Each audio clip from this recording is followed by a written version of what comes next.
ለናንተውን የተወደዳችሁ የጄኤምኤም ቴሌቪዥን ተመልካቾቻችን ከጄኤምኤም ቴሌቪዥን መረጃዎችን ወደናንተ የምናደርስበት የዜና ሰዓት ላይ እንገኛለን። መረጃዎቹን ምነግራችሁ ለሳሙኤል ነኝ። በመጀመሪያም አርዕስተ ዜና። የኢትዮጵያ የሃይማኖት ተቋማት ጉባኤ ጠቅላይ ጸሐፊ ከግሎባል ፒስ ፋውንዴሽን ከፍተኛ የሥራ ኃላፊዎች ጋር በአሜሪካ ዋሽንግተን ዲሲ ምክክር አደረጉ። በሚያንማር ታጣቂዎች ተይዘው የነበሩ ኢትዮጵያውያን በሙሉ ወደ ሀገር ተመለሱ። በሰሜን አሜሪካ በሙቀት ማዕበል የተነሳ በደርዘን የሚቆጠሩ ሰዎች ሆስፒታል ገቡ። በህንድ በአማካይ በየቀኑ ቢያንስ 2 ጥቃቶች በክርስቲያኖች ላይ እንደሚደርሱ አዲስ ጥናት አስታወቀ። እንድትከታተሉ የጋበዝኩ ዝርዝር መረጃዎችን ነግራችኋለሁ። የኢትዮጵያ ሃይማኖት ተቋማት ጉባኤ ጠቅላይ ጸሐፊ ከግሎባል ፒስ ፋውንዴሽን ከፍተኛ የሥራ ኃላፊዎች ጋር በአሜሪካ ዋሽንግተን ዲሲ ምክክር አደረጉ። የኢትዮጵያ ሃይማኖት ተቋማት ጉባኤና ግሎባል ፒስ ፋውንዴሽን የተባለ ዓለም አቀፍ ድርጅት በትብብር በጋራ አጀንዳዎች ላይ ለመስራት የሚያስችላቸውን የመግባቢያ ስምምነት መጋቢት 26 ቀን 2017 ዓ.ም አዲስ አበባ በሚገኘው የኢትዮጵያ ሃይማኖት ተቋማት ጉባኤና ግሎባል ፒስ ፋውንዴሽን የተባለ ዓለም አቀፍ ድርጅት በትብብር በጋራ አጀንዳዎች ላይ ለመስራት የሚያስችላቸውን የመግባቢያ ስምምነት መጋቢት 26 ቀን 2017 ዓ.ም አዲስ አበባ በሚገኘው የኢትዮጵያ የሃይማኖት ተቋማት ጉባኤ ጽፈት ቤት መፈራረማቸው ይታወቃል።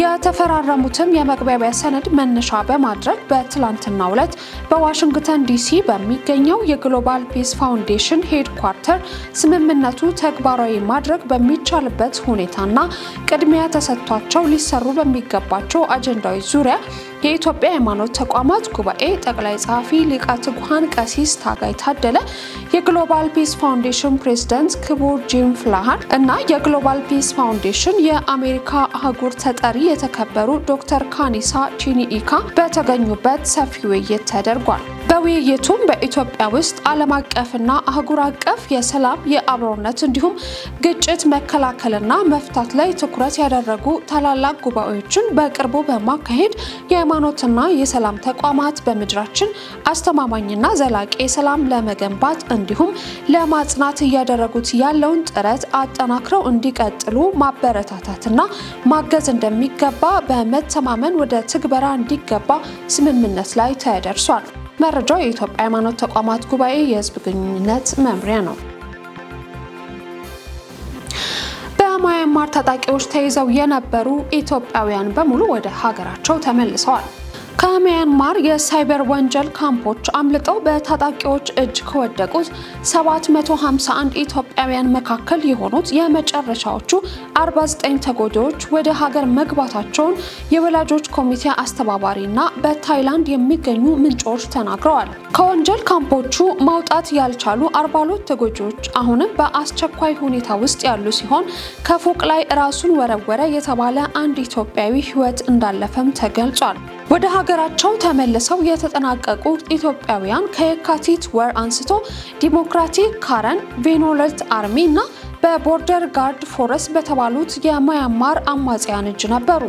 ኢትዮጵያውያኑ ከሌሎች ሀገራት ዜጎች ጋር በመሆን ታጣቂዎቹ እጅ የገቡት በግዳጅ ሰራተኝነት ተይዘው ከነበሩባቸው የሳይበር ወንጀል ካምፖች ካመለጡ በኋላ ነበር። ኢትዮጵያውያኑ ወደ እነዚህ ካምፖች የገቡት ጥሩ ገንዘብ እንደሚያገኙ ተነግሯቸው ወደ ታይላንድ ከተወሰዱ በኋላ በሚያንማር ለሚገኙ ወንጀል ቡድኖች መሸጣቸው ነው። በታጣቂዎች እጅ የነበሩ ተጎጂዎችን ለማስመለጥ በጃፓን ቶኪዮና በህንድ ኒው ዴሊ በሚገኙ ኤምባሲዎች እንዲሁም በአጓራባቿ ሀገር ታይላንድ የሚገኙ መንግስታዊ ያልሆኑ ድርጅቶች በህብረት ሲሰሩ ነበር ተብሏል።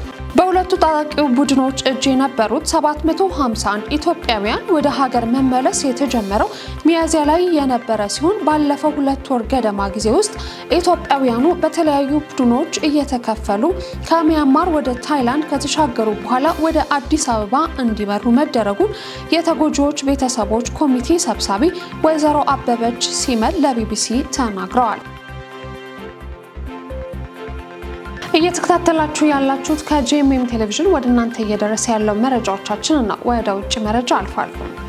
በሰሜን አሜሪካ በሙቀት ማዕበል የተነሳ በደርዘን የሚቆጠሩ ሰዎች ሆስፒታል ገቡ። የበጋው የመጀመሪያ ከፍተኛ የሙቀት ማዕበል በምስራቃዊ ሰሜን አሜሪካ መከሰቱን ተከትሎ በደርዘን የሚቆጠሩ ሰዎች ከሙቀት ጋር በተያያዙ በሽታዎች ሆስፒታል መግባታቸው ተሰምቷል።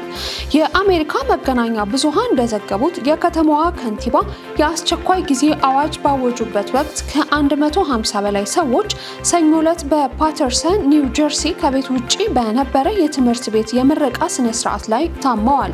የሙቀት ማስጠንቀቂያዎቹ ከዩናይትድ ስቴትስ ሚድዌስት እስከ ኢስት ኮስት እንዲሁም በካናዳ ኦንታሪዮ፣ ኬቡክ እና ኖቫ ስኮሺያ ክልሎች የተሰጠ ሲሆን በሳምንት ውስጥ ከ160 ሚሊዮን በላይ ሰዎችን ይጎዳል ተብሎ ተሰክቷል። በስተደቡብ በአሜሪካ ምስራቃዊ የባህር ጠረፍ በሰሜን ካሮላይና ውስጥ በደርዘን የሚቆጠሩ ከሙቀት ጋር የተያያዙ ጉዳዮች ሕክምና ፈልገው የመጡ ሲሆን በማዕከላዊ ሰሜን ካሮላይና ውስጥ ህፃናትን ጨምሮ ቢያንስ 41 ሰዎች ሆስፒታል መግባታቸውን የሀገር ውስጥ የዜና አውታሮች ዘግበዋል።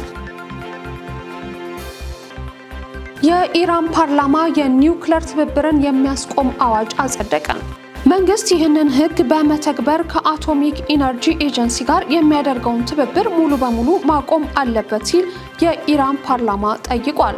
ረቂቅ አዋጁ ኢራን ከዓለም አቀፍ የአቶሚክ ኢነርጂ ኤጀንሲ ጋር የነበራትን ግንኙነት የሚያቋርጥና የኒውክሌር ቁጥጥርን የሚያስቀር መሆኑ ተገልጿል። ረቂቁ የኢራን እስላማዊ ሪፐብሊክን የኒውክሌር ጣቢያዎች ሳይንቲስቶችን በመጠበቅ የዩራኒየም ምርትን በማሳደግ የሀገር ሉዓላዊነት የግዛት አንድነት ማስከበር በሚል የተዘጋጀ ነው። የቀረበው ረቂቅ አዋጅ መንግስት ይህንን ህግ በመተግበር በአቶሚክ ኢነርጂ ኤጀንሲ ጋር የሚደረገውን ትብብር ሙሉ በሙሉ ማቆም አለበት የሚል ሐሳብም አካቷል። ይህ አዋጅ የብሔራዊ ደህንነት ምክር ቤት ውሳኔ ካገኘ በኋላ ተግባራዊ እንደሚደረግም ተገልጿል። የፓርላማው ውሳኔ ወደፊት ኢራንና እስራኤል ባደረጉት የተኩስ አቁም ስምምነት ተጽዕኖ እንደሚኖረው እየተገለጸ ይገኛል።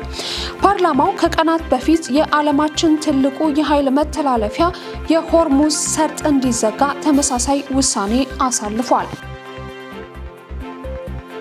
በህንድ በአማካይ በየቀኑ ቢያንስ 2 ጥቃቶች በክርስቲያኖች ላይ እንደሚደርሱ አዲስ ጥናት አስታወቀ። ባልደረባችን ዳንኤል አንተነ ዝርዝር መረጃውን ይዞታል። በህንድ በአማካይ በየቀኑ ቢያንስ 2 ጥቃቶች በክርስቲያኖች ላይ እንደሚደርሱ አዲስ ጥናት አስታውቋል። በዚህ ዓመት በህንድ ውስጥ በየቀኑ ቢያንስ 2 ጥቃቶች በክርስቲያኖች ላይ እየደረሰ ነው ሲል የተባበሩት የክርስቲያን ፎረም ባወጣው አዲስ አሃዝ አስታውቋል። የተባበሩት የክርስቲያን ፎረም ዩሲኤፍ ከጥር እስከ ግንቦት ባሉት ጊዜያት ብቻ 313 ጥቃቶች በነፃ የስልክ መስመርና በሌሎች ምንጮች መመዝገቡንም አስታውቋል። መረጃው እንደ አካላዊ ጥቃት፣ ግድያ፣ ጾታዊ ጥቃት፣ ማስፈራራትና ማህበራዊ እገዳዎች፣ በሃይማኖታዊ ተቋማት ንብረቶች ላይ የሚደርስ ጉዳትና የጸሎት አገልግሎቶችን ማቋረጥም ይገኙበታል። በተለይም በሁለት ግዛቶች ኡታር ፕራዴሽና ቻቲስጋር የህግና የፍትህ አካላት ተባባሪዎች የሆኑባቸው ሰፊ ማህበራዊ መገለልና ጥቃት የሚደርስባቸው አካባቢዎች መሆናቸውንም ዩሲኤፍ መግለጫም አስታውቋል። በዚህም በሁለቱ ግዛቶች የተመዘገቡ አሃዛዊ ቁጥሮች ይፋ የተደረጉም ሲሆን በቻቲስጋር በክርስቲያኖች ላይ የተፈጸሙ 64 ጥቃቶች ሲመዘገብ በተመሳሳይም በኡታር ፕራዴሽ ደግሞ 58 ጥቃቶች ተመዝግበዋል። ይህን መሰል ተከታታይ ጥቃቶች በአስቸኳይ መገታት ካልተቻለ በቅርቡ የህንድ ክርስቲያን ማህበረሰብን ማንነትና ህልውናን አደጋ ላይ ይጥላል ሲልም የተባበሩት የክርስቲያን ፎረም ገልጿል። የዩሲኤፍ ብሔራዊ ሰብሳቢ ኤሲ ሚካኤል በብዙ ግዛቶች በክርስቲያኖች ላይ ለተፈጸሙ ግፍና በደሎች የህግ አካላት ተባባሪ ናቸው ሲሉም ከሰዋል። ዩሲኤፍ በዋናነትም በተቃውሞና በሌሎች ዲሞክራሲያዊ መንገዶች ለአናሳ ክርስቲያኖች መብት የሚሟገት ክርስቲያናዊ ድርጅት ነው። የክርስቲያን መሪዎች የሂንዱ ብሔርተኛ ቡድኖች እነዚህን የጸረ ለውጥ ህጎች በክርስቲያኖች ላይ ለማነጣጠር መሳሪያ እንደተጠቀሙም ተነግሯል። እንደ ኢንተርናሽናል ክርስቲያን ኮንሰርን ዘገባም ከሆነ ባለፉት 10 ዓመታት በክርስቲያኖች ላይ የሚደርሱ ጥቃቶች በረከታቸውንም አስታውቋል። መረጃዎቻችንን ከማጠቃለላችን በፊት አርዕስተ ዜናዎቹን ላስታውሳችሁ። የኢትዮጵያ የሃይማኖት ተቋማት ጉባኤ ጠቅላይ ጸሐፊ ከግሎባል ፒስ ፋውንዴሽን ከፍተኛ የስራ ኃላፊዎች ጋር በአሜሪካ ዋሽንግተን ዲሲ ምክክር አደረጉ። በሚያንማር ታጣቂዎች ተይዘው የነበሩ ኢትዮጵያውያን በሙሉ ወደ ሀገር ተመለሱ።